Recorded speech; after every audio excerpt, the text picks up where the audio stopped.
So Mark, when we get the information of the places we're going to visit when we come to town, the producer, Lance, had a note. Please be sure to find out who Max is, because he wouldn't tell me, but he might tell you. Well, so why is this called Max's? Max is the most interesting man in the world. He's always the guy that just left right as you get there. He just walked out. You just missed him. He's probably on his way to some kind of grand adventure in the Polynesian islands as we speak.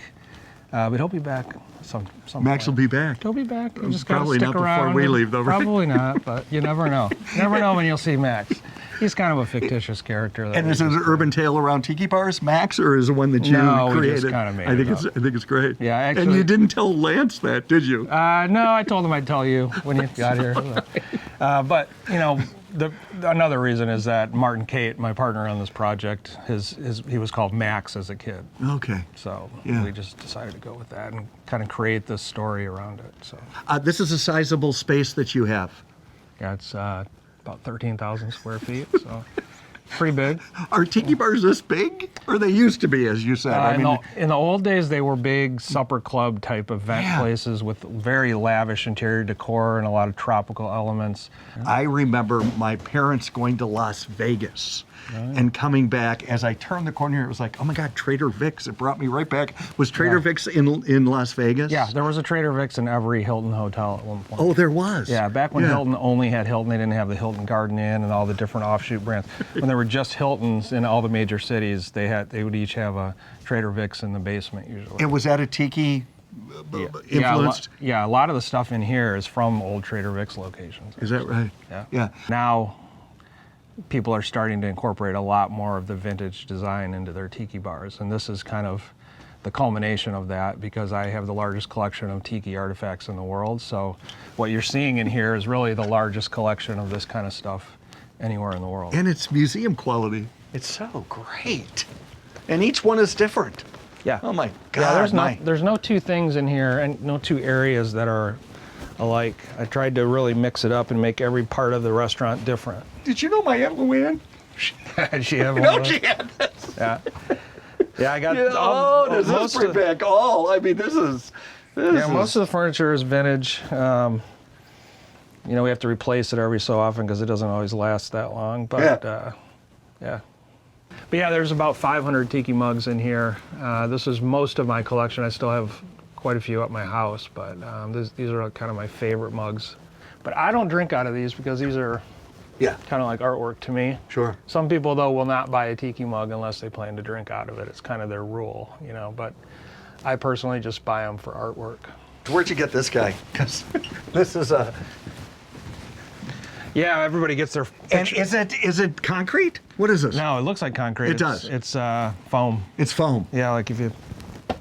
Oh, there we go. So don't sit on the... That's why we have the do not on sit. the rocks. Because they're going to break. People sit on them.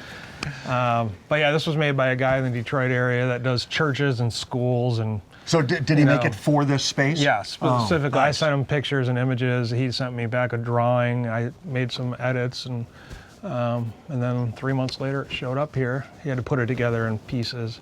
The light fixtures are all made by 2 guys in California and 1 guy in Phoenix, Arizona. So the 3 of them are basically who made all these lights, and they were custom made for this restaurant. Oh, for here? Yep. Nice. You started collecting when, and how do you find it all? I started collecting in about 2015, so not that long ago. Because you knew you wanted it, because you were always interested, or you knew that there was a future, in the future you were opening this up? Like, I got into going to tiki bars somewhere around the year 2000, and didn't start collecting, though, for a long time, until about 2015.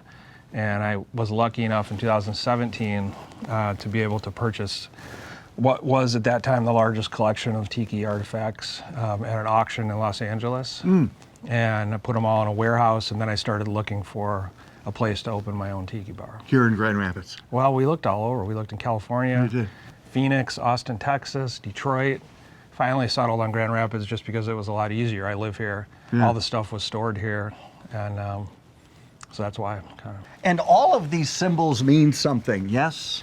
They do, but not all of them. No, a lot of them are just designs. Okay. But tiki's historically did mean something to the Polynesians. So the ones that you go there and you see the actual carvings that are in Polynesia, Yeah. that are not made for tourists, those are very old, and they have a real meaning to Sure. the natives there. And so those you never take off the islands.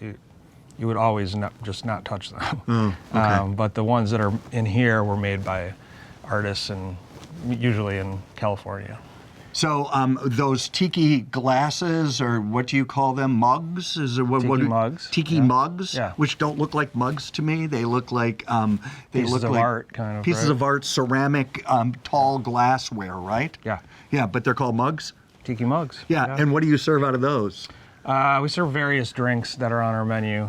You have to request it in a tiki mug. Oh, you do. Yeah, and usually we offer to sell one to somebody if they want to buy it, and they can take it home with them.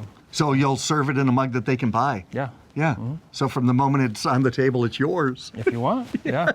And what is it? A variety on the drink menu? Like, how many drinks do you have that are your house specialties? Yeah, it's a large menu. We have about 35 cocktails on the menu, plus some that are not on the menu that you can order. But yeah, it's quite a large cocktail menu. And is there a thread of sweetness that goes through all of them? No. No. Tiki drinks typically are not, the authentic real tiki drinks are not real sweet. There's a lot of sour. There's some sweetness. Yeah. They're almost all rum based. And so of the 35 drinks, 30 of them are rum based drinks. We also have one tequila drink, one whiskey drink, or bourbon, a vodka, but one of each of those. But then we have about 30 cocktails that are with rum as the base. Yeah.